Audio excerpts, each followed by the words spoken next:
I see George R.R. Martin walk by. Yes. For people that don't know, he wrote Game of Thrones. Now, I am a huge... The series is based on his books. And yes. I see him, and I say to myself, don't do it. That's not the guy. Like, he definitely won't know who you are, and I'm certain people freak out with this guy all the time. Yeah, he has a pretty distinct look. It's kind of hard to miss.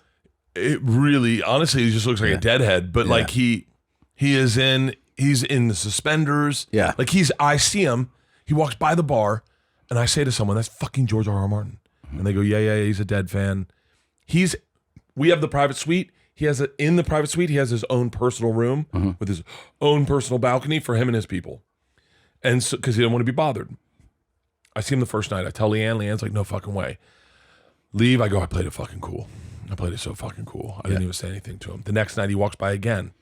And Tom, whatever real junkies must feel, where they go, I gotta get it, I gotta get it, I gotta have a hit, I gotta have a hit. I literally went like this, and he walked by and I went, oh, I saved myself. Thank God I didn't do it. Thank God I didn't do it. The last night, my brain's like, fuck it, we're getting this guy. We're getting him. I can't help it. I am out of my skin. Yeah, it's building. It's building. I'm really drunk and I'm like, I don't give a fuck. I don't give a fuck. And then I say to someone, George R.R. Martin's in that fucking room. And they go, do you want to meet him? And I went, yeah. I had told people if I start to talk to him, punch me in the side of the head so that I stop. Because I don't want to ruin this moment. Yeah. I don't want to ruin, because I know he's probably a surlier, older dude who gets this all the time. And I don't want to ruin Game of Thrones for me. Yeah. They walk in.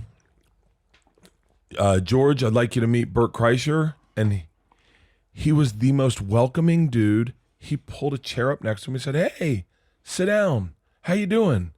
So, are you a Dead fan? And I was like, all I wanted to do is, this is it. I planned it out in my head. I'm going to say, thank you so much for those books. They turned it, I didn't read them, but they turned it into the fucking TV show I did. You're the fucking best. You're the fucking best. And I knew what I was going to say. I did the same thing with Jeff Tweedy. I was like, I got my sentence planned out. Thank you so much for those books. I loved Game of Thrones like it was my show. It was our family show, and we got to watch it with the girls when we were in Europe. We all group watched it together, and we've watched them all, and it was so fun. And then he says, I hope your girls were old enough to watch that show. And I said, actually, and now Leanne's behind me. And I'm like, oh, fuck my savior. And Leanne's like, they were age appropriate. We waited till they were age appropriate. And then he starts to tell me the best secrets in the world. I'm just waiting to tell him that I got involved with the Russian mafia. Tom, I didn't hear any of it. I'm waiting to tell him who I am. The whole fucking time, I'm just like, because I want to establish that, like, I want to establish that I'm not. So you're just like, wait. And then you're like, okay, cool. Hey, do you want to know something? When I was 22 years old? No, his fucking assistant comes in and saves me. Oh, they do? She comes in, she goes, razzle dazzle. George is like, what? And she's like, George, this is Bert Kreischer. He's a hilarious comedian. And he's like, you're a comedian?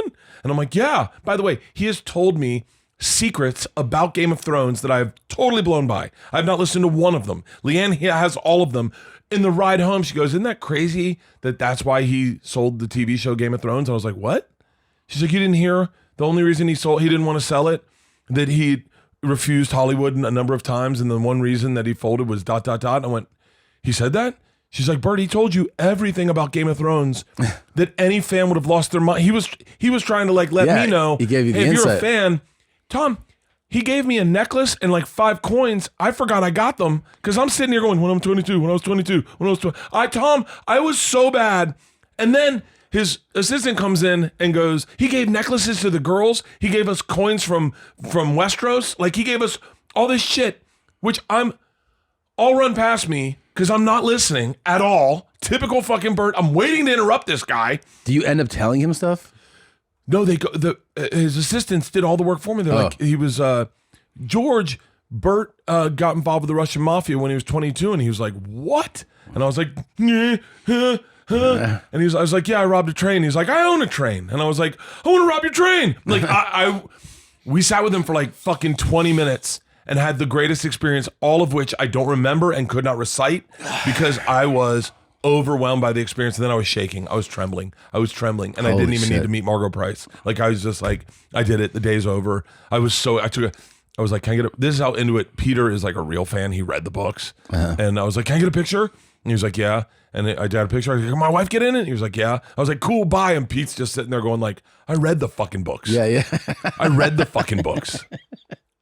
You didn't offer a picture for Peter? No, I just left. I was like, that was cool. And Peter was like, kinda. He's like, you said all the names of the characters wrong. I was like, you remember Big Country? And he goes, you mean the mountain? I was like, you know the big guy that got his eyes wrapped out? The Big Country. Bert and Tom and Bert. One goes topless while the other wears a shirt. Tom tells stories and Bert's the machine. There's not a chance in hell that they'll keep it clean. Here's what we call Two Bears, One Cave.